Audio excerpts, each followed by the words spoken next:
Welcome back. So now we are going to move on to the next topic of interest for the lecture. And this is views and indices. So I start with views and then I'll go to indices, right? Okay. So this is a table with a few publications by famous people. And I have in the first column the names, in the second column the title of the publication, then in the third column the year of publication, and then we can just go ahead and query things, right? For example, we might be interested in what Albert Einstein has published, and that is called in the relational algebra a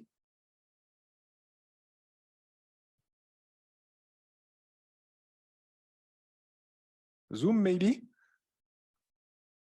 What does the where clause do? I know you know, come on. What is this relational algebra? Projection. Almost. No, projection would be in the select, right? If you select columns, here it's a star. So selection, yes, you got it. That's the selection, exactly. All right. Then we can do the same with Marianne Mirzakhani, and then it does two publications, or we could select the title and the year from the publication. Now this is a projection, right? To the title and the year. We could get both selection and projection together with the title, year, and authored by Albert Einstein. We could also do some grouping, you know, aggregation, where we group by author and count the titles per author. So we see that Albert Einstein has 7, Marianne Mirzakhani has 2, and Alan Turing has 2. Note that I was careful. This is just a small reminder that when I'm grouping by something, group by author, I also have the grouping key in there, right? So I have author, and all the rest must be aggregated. And here I aggregate by counts, okay? So this is then again my table, but now I ordered things by year. So you see 1901, 1903, 1904, 1905, all the way to 2019, which you see in the lecture hall if I do this open close thing. Close, there you go. All the way, all ordered, right? You can also paginate, right? If you order by year, but you jump, you have an offset of 2, so you jump over the first 2, and then limit of 3, so you will get these 3 here. This is what you get, right? So it's basically what used to be the 3rd, 4th, and 5th. Offset of 2, we jump over the first 2, and then limit of 3, we return 3. So this is called pagination. Okay, so that was just things we've already seen, right? Who was comfortable so far? Okay, this is all things you know. Okay, now here are a few queries. Does anybody notice anything in here?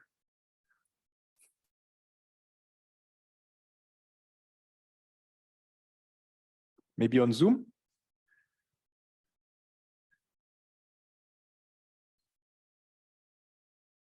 Any remark? Yes, on Zoom? Nobody? Always use the first query. Yes, indeed. Exactly. So you see here, this query right here is also here, is also here, is also here, right? So we keep using the same query all over again. Now, there's nothing wrong about that, right? We can absolutely do that, but somehow it should kind of feel like maybe there's something we can do about it, you know, and maybe use that in order to make things a bit either more productive or faster. So it could be more productive in the sense that maybe you don't want the user to have to write down this whole select from where every time, right? Maybe you want to take shortcuts. Maybe also you want to make it faster, because if they keep wanting the same things, then maybe you can accelerate things, right? So it's productivity and performance. Okay, so now this query right here that repeats everywhere, it returns a subset of the table. That's more exactly a selection in that case. And what we could do, or at least be tempted to do, is to give it some name, like publications by Einstein. In fact, we can do that. And to do that, you have this create view statement. It's just like create table, but you have create view as, and then you basically created a view out of this, right? Now it has a name. What's the use of that? Well, the use of that is that now you can just replace wherever you see this query, you just replace it with the name of the view. You already have a gain in productivity here, right? In productivity, because now nobody needs to write all of that anymore. They just write the name of the view. So the first thing you notice is that syntactically, the view goes into the from clause, just like a table. So there is no distinction between views and tables in the way you access them, right? The view is as if it had been a table. Okay, who is with me? Okay. So you can query a view like that by just submitting its name, and there you go. For example, you could take the view and select the title, and now you have all the titles of the publication by Einstein, right? What you can do too in a view is rename the columns, because as you noticed here, the columns were just the original ones, right? Author, title, and year. But we could actually, for example, create a view on title and year, but we want to change the names to T and Y, for example, right? And in that case, that's going to create this view with publication by Einstein as 2 as the, oh, I should have added a 2, forgot the 2 here. Just pretend there is a publications by Einstein 2 in the title of the table. And then you have T and you have Y, which are the 2 new column names, right? So as you can see, I just added them after the name. In fact, the syntax is very similar to what you can do also in a from clause, right? When you have a from clause and you have the name of a table, you can also rename the columns for the purpose of the query. Right. So here too, you can rename the columns for the purpose of the view. Okay. All right. So is there a question on Zoom? In this case, the columns order matters, right? Yes. Okay. That's a good opportunity to do a small parenthesis. This is actually something that is important. In the relational algebra, the order of the columns does not matter, right? You just have tuples that are maps. And if you swap the columns and change between title, year, and so on, the order does not matter. Just like the order of the rows does not matter in the set semantics or in the bags semantics. Now, there is the theory and there is the reality. If you wanted to strictly implement the relational algebra, the order of the columns should not matter or not be exposed anywhere, right? But now you're going to tell me here it's exposed. There's first T and then there's Y, right? And in fact, what's happening here is basically just a reality check. Is that this idealization of a database that strictly implements the relational model and the relational algebra, nobody really built it as a system that strictly implements this. In reality, the database systems that we have, for pragmatic reasons, actually do expose a little bit the order of the columns, right? And this is probably something you noticed with PostgreSQL. First, because it's always the same order when you create them as you had in create table. And indeed, here the T and the Y are also going to come in the same order as when you created the original table or the view. This is just reality. And I think that the reason why it is like that is simply a matter of usability. Is that if we had wanted to strictly enforce the semantics by saying the order doesn't matter, it probably would make it less easy to understand for the final user, right? So this is really a very pragmatic reality check that in reality, the order of the columns is a little bit exposed. What I recommend is to try as a user to not rely on it too much, in the sense that you should always try to assume that you don't have any guarantees on the order of the columns. So if you can, always refer to a column by its name and not by its number. But be prepared to the fact that the implementations might be order sensitive. I think the biggest example where it becomes striking, as we saw a few weeks ago, is union, intersection, and subtract. If you try to union, intersection, subtract, then it is order sensitive. It requires that the order of the two tables is exactly the same. If the columns are swapped, it's just creating a big spaghetti, just merging in the same order. So, No, I almost feel like I should apologize for this, but you know, it's not my fault, right? This is how it is, and this is how databases evolved over time and how systems are, right? So does it make sense what I just said? Right. So there's the theory, and then there is the practice. So this is why indeed here there is somehow an exposure of the order of the columns to the user, and there is first T and there is then Y. Okay, this is actually true. I mean, there is something similar we'll see in big data for engineers. For those of you who already followed it or who are going to follow it in spring, when you have JSON objects, which corresponds to basically the columns, there is also normally no order in the JSON object, in the keys in the JSON object. Who knows what a JSON object is? Okay, some of you. So it doesn't matter if you don't for the others, but I'm just going to say it for those who know what it is. So a JSON object is basically a syntax for a row, one row of a database. And normally the keys, also the order of the keys does not matter. But in reality, also for pragmatic reasons, most of the implementations will still preserve the order and try to maintain the order of insertion. So the order in which you inserted the keys. In the same way, strictly speaking, the relational algebra should be on sets of tuples. So the order of the rows should not matter. But as you notice, I don't think that there are many implementations that have set semantics. Most of them have actually bags or even list semantics, in the sense that when you insert the tuple on the database, you inserted them in a certain order. And many implementations will actually still preserve that order of insertion, even though strictly speaking, if they were with sets or bags, they wouldn't have to maintain that order of insertion, right? So let's just call it a convenience or pragmatic implementation. All right? Did it answer the question? I forgot who asked the question now. Was it on Zoom? Does it answer your question?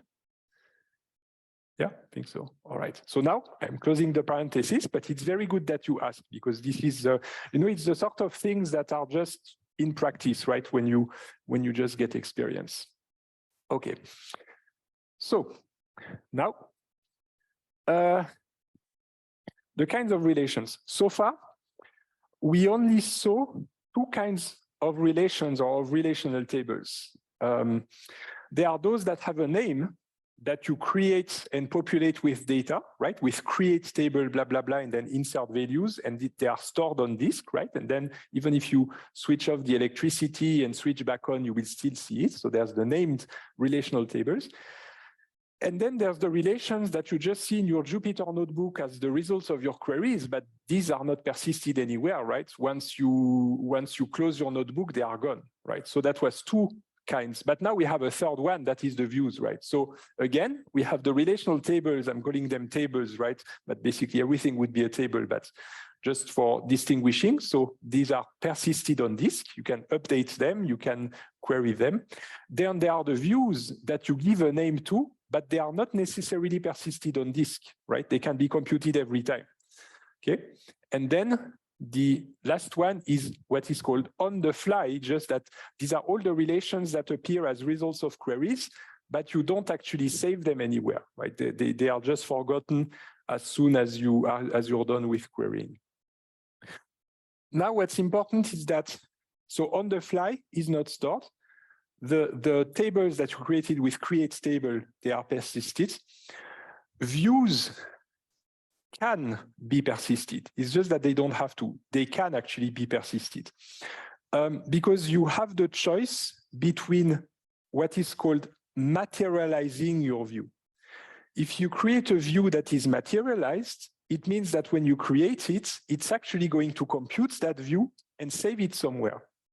Now, this is going to make things faster, because when you have the queries that actually use the view, if you actually materialize the view and save it somewhere, you can directly use the materialized view that you created. You don't need to compute it again, right? So that's the benefit of materializing a view. If you do not materialize the view, if you create a view that is not materialized, then every time you say from publications by Einstein, it's going to recompute the whole thing. Every time it's going to execute that query and recreate the view. Who understands the difference? Right. And you have the choice. When you create the view, you can pick, you say, I want this view to be materialized, or I don't want this view to be materialized. It's a choice you have. Now, if you materialize a view, there is a drawback. Of course, there is no free lunch, right? Can anybody imagine the drawback of materializing a view? Makes things fast, but there is a price to pay, yes, over there?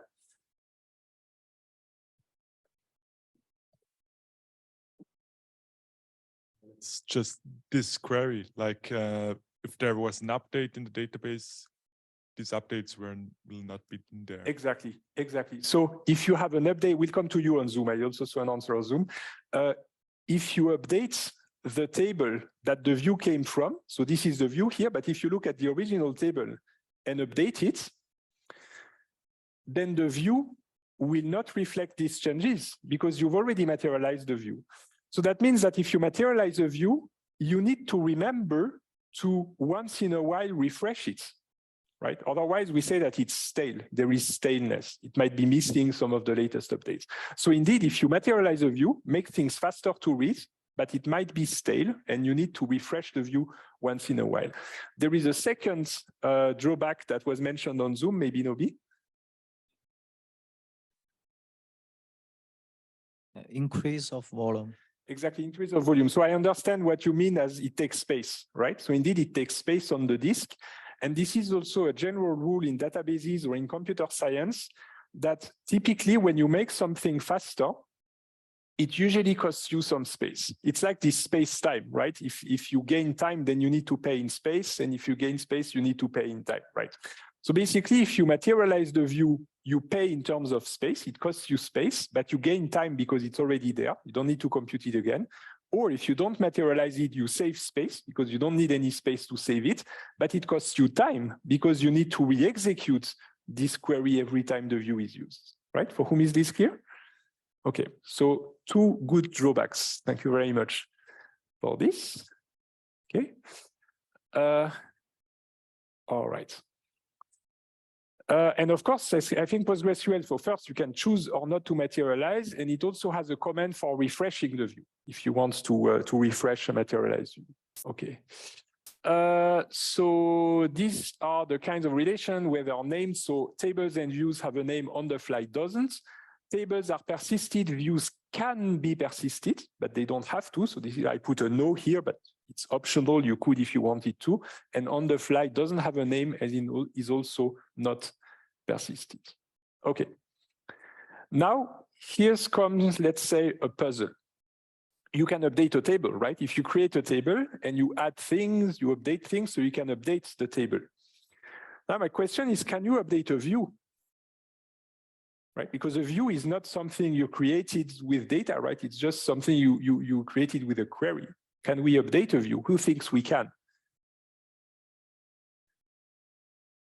Don't see many hands. Some of you think we can, right? In fact, yes, we in fact can under some conditions, not always. Under some conditions, we can actually update views. And let me try to explain to you why we actually can. So let's take that same view, right? Publications by Einstein. And now somebody tries to insert into the view. Again, I insist it's a view. It's not a table. It's a view. Insert into publications by Einstein, the values Albert Einstein full 1920. There you go. I updated the view. Now we have to think about what that means, because the view has a relationship with the table that it was created from.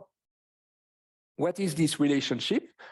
Well, this is the relationship, right? I'm waiting for the Bluetooth to propagate. There you go. I didn't even press anything anymore. The relationship between the view is that publications by Einstein is equal to, sort of, select from publication where author equals Albert Einstein. So what does it mean that I update the view? Well, I would like the view to have this new row, but I still need to preserve this relationship. So what do I need to do in the original table in order for this relationship to be preserved with that additional row? What do I need to do in the original table to make that happen?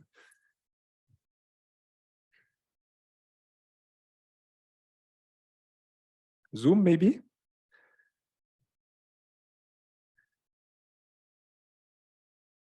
It's really simple. The answer is yes, go ahead. Maybe with the microphone. Over there, we have an answer.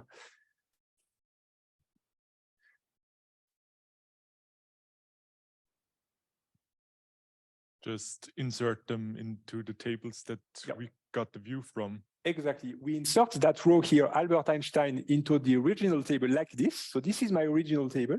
And now I inserted the row right there. And if I then use the query to create the view, then I get this, right? So this is what it means to update a view.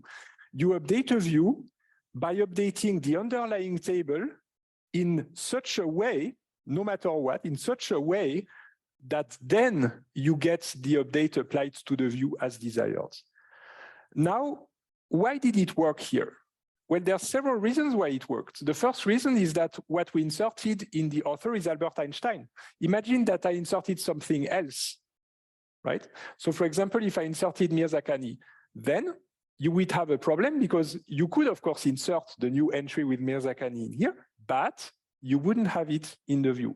So it's not always possible to update a view, right? There are constraints to what you can do here. If you update the view, you always have the need for the author to correspond to Albert Einstein because it's hard-coded, right? This is just how the view is built, right? So it doesn't always work. So you can insert, you can delete, you can update under some conditions in the view. Imagine that we created the view in that way, a bit more complex, like several tables. Now the view is a join over multiple tables.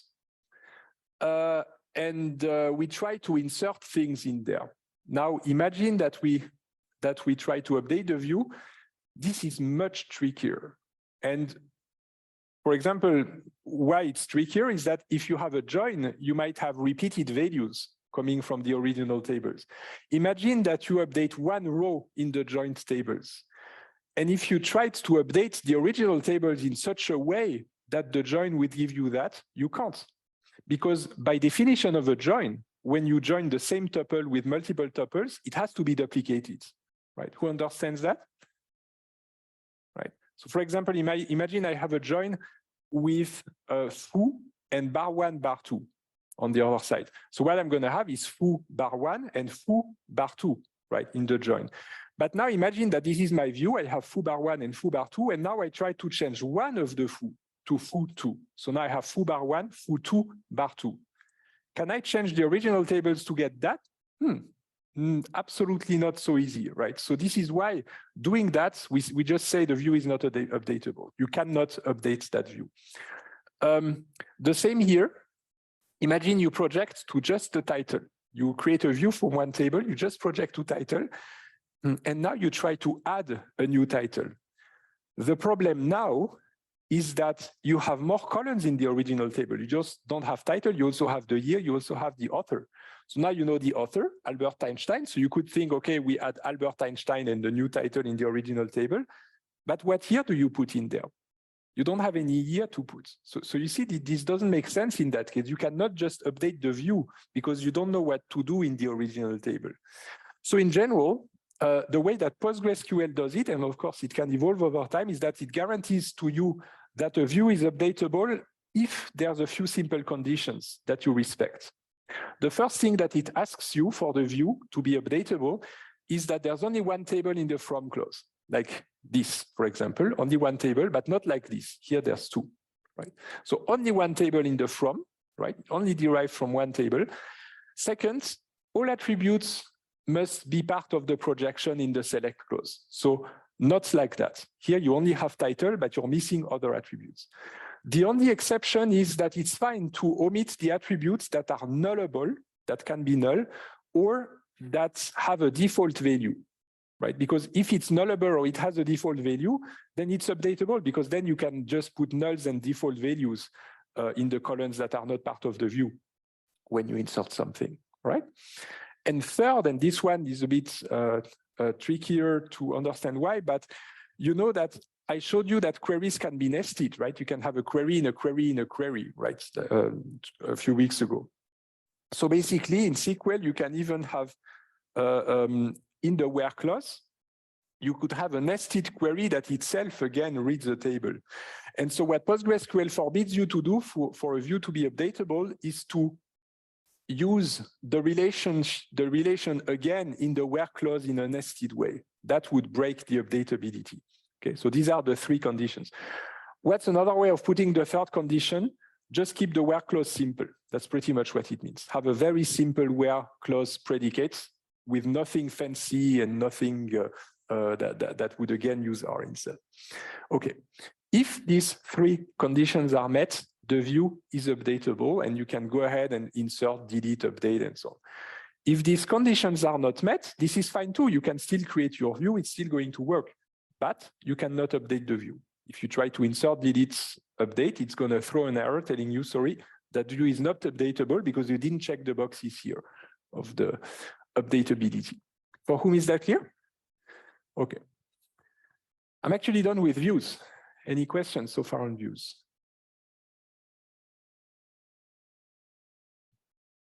No questions? Also on Zoom? Last chance? Okay, no questions. Then we'll move over to indices then. Let me check the time, how much we have.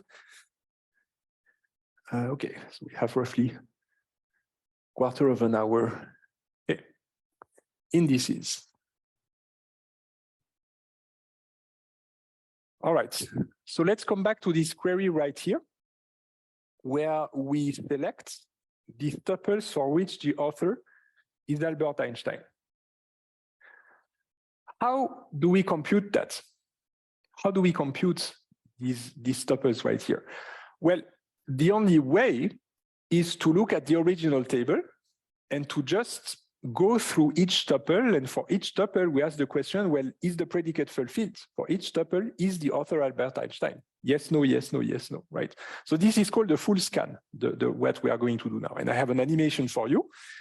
We just, one by one. The first one, is it Albert Einstein? Yes, we include it. Second one, is it Albert Einstein? Yes, we include it. Third one, Mirzakhani, we don't include it. Albert Einstein, we include it. Turing, no, we don't include it. Einstein, yes. Turing, no. Einstein, yes. Mirzakhani, no. Einstein, yes. This is how we build the what we use, what was a view, right? But here I don't have a create view, so it's just a query. And we have 1, 2, 3, 4, 5, 6, 7 tuples in the results. Now, what I would like you to understand and feel is what computer scientists call complexity, algorithmic complexity. The algorithmic complexity is basically a sense of how fast and efficient you can execute a query. In that case, the complexity is said to be linear. Why do we say it's linear? It's because you have to basically scan through the table. If the table were 10 times bigger, how much time would it take? 10 times more time. This is why we say it's linear, right? So if the table is n, then the time it takes is n. So to sound fancy, we actually say O of n, big O of n, right? But this is what we call linear. This is called algorithmic complexity. Who actually knows already algorithmic complexity? Right, some of you, okay, right. I just want to give you the intuition, right? So this is the sort of things that's part of the computer science curriculum, the algorithmic complexity. And what we want to achieve here is a better complexity than linear. We want to be faster than that, because as you can imagine, if I have 1 billion rows in there, that's going to take time to go through each row. For example, if you had 1 second for each row, it would take you 30 years to iterate. So of course, with computer, it's more than 1 second, but it's less than 1 second, but just to give you an idea. Okay, and then with this 7, we build that table. So linear complexity. Okay, another example just of what is linear is going to at the Mensa, right? So the time it takes to serve all the meals is linear in the number of students. If you double the number of students, then you will have twice as much time to serve the meals, except if you start opening more cashier desks and so on. So you see, you have ways of actually improving the complexity. All right, here's another query that is said to be highly selective. In the previous query, it's not highly selective because we actually found 7 tuples that corresponded to my request. But now I'm picking a query so that there's just one. Maybe you already spot it, right? But in order to spot it, what you probably did was a scan, linear. So we went, okay, full scan. Nope, nope, nope, nope, nope. It's late. Bluetooth, come on. Okay. Nope. Yes, we found it. We were out of luck. It was the last one, but we found finally titled The Theory of Relativity, and that's it. But you see, linear complexity. I was just looking for one specific tuple, and I had to go through all the potentially billions of tuples in order to find it, right? So in order to find just a tiny little tuple that fits in my hands, I had to go through the entire table. Can we do better than that? And of course, the answer is yes, because otherwise I wouldn't be teaching this lecture, right? So the answer is yes. And I would like to show you now how this is actually done. So let me now ask you the question for this table right here. Where is the tuple where the title is mathematical logic? Where is it?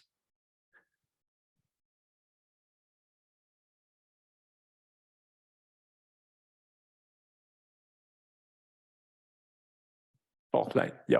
How fast did you find it? Did you do a full scan? No, what did you do? What did you notice?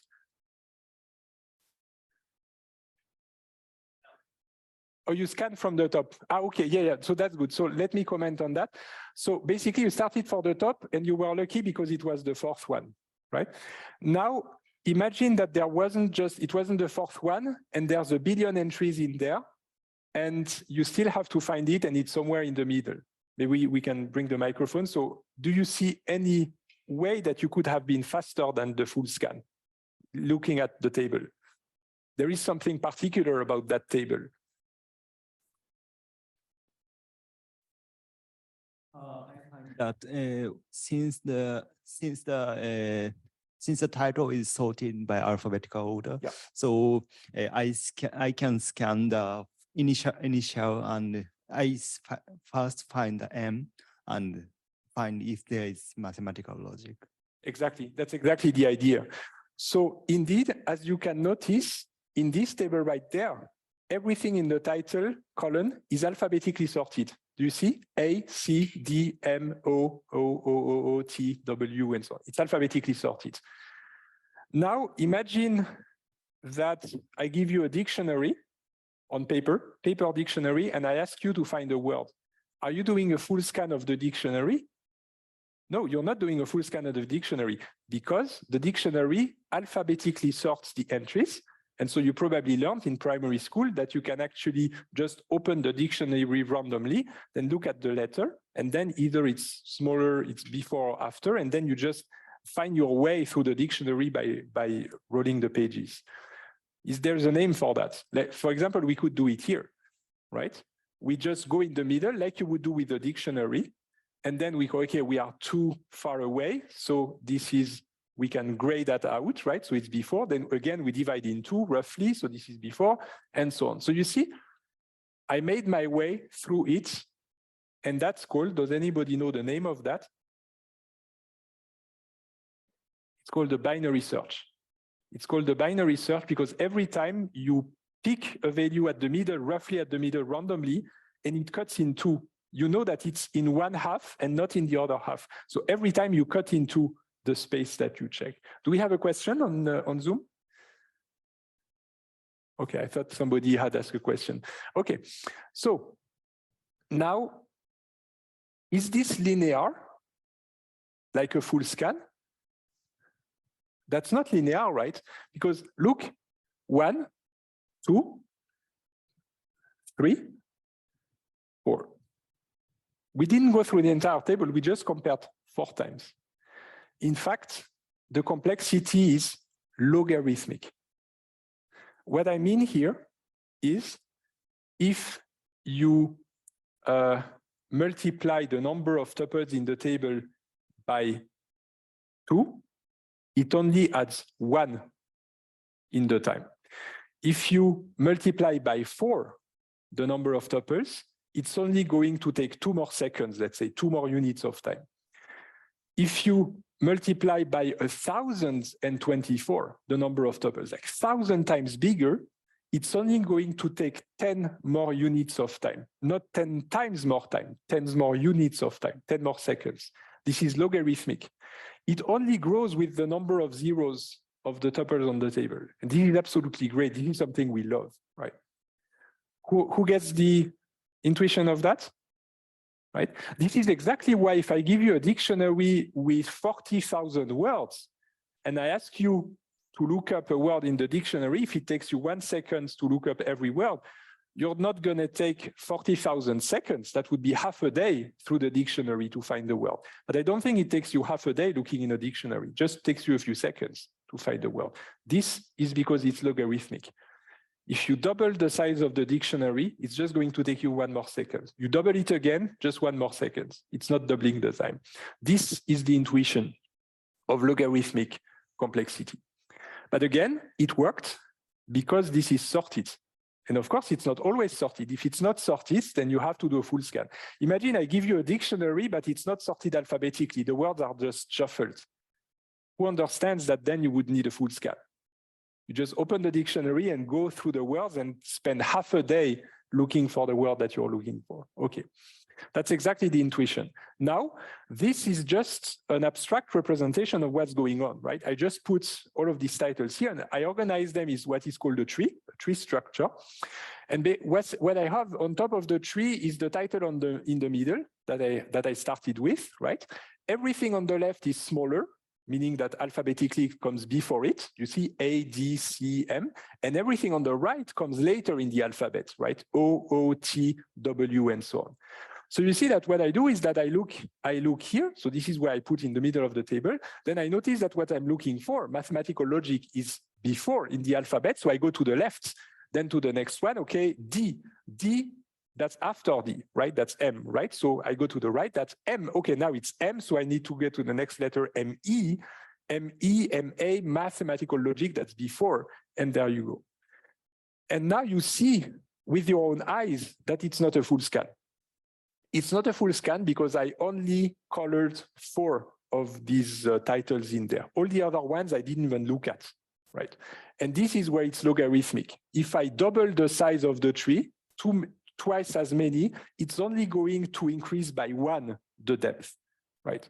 If I multiply it like 1,000 times as many items, it's only adding 10 more levels to the tree, right? And this is how, with a structure, so if I could build a structure like that, then I could easily retrieve with a pointer that points from this, what I found in the tree back to the table. A structure like that is actually what we call an index. So if we have this, that accelerates the search and the execution of the query in the table. Right? So this is an index. What I wanted to add, I will leave then the details for next time. What I wanted to add is, you probably already saw books, and at the end of the book, there is a few pages that just contain words sorted alphabetically. Happens a lot, maybe not in novels, but in science books, that's often the case. You have like 10 to 20 pages of words sorted alphabetically. And what there is in there is just for each word, a list of pages on which the words appear. What is the purpose of that? It's to help you find very easily specific topics in the book.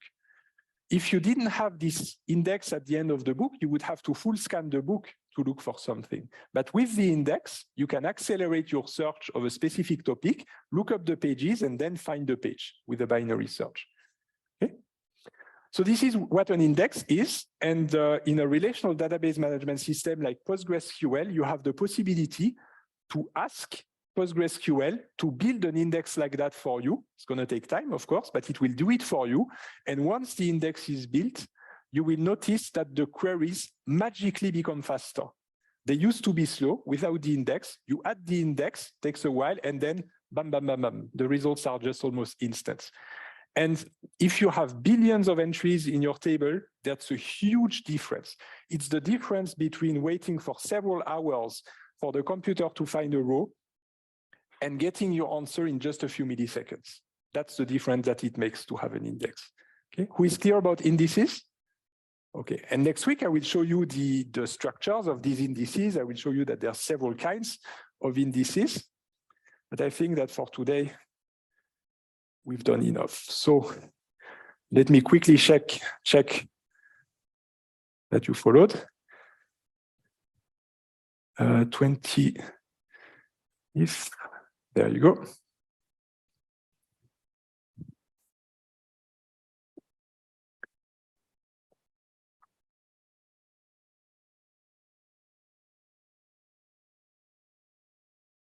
All right, that looks good. It's easier than database design theory, right? Database design theory was a tough one. Okay, so now you have 5 minutes back of your time, so maybe you can avoid the queue at the Mensa. So thank you very much for being here, and I'll see you next week for the continuation at the usual time at 10 a.m. Thank you very much. Enjoy the exercise session. Thank you, Nobi, for moderating today's lecture. Goodbye.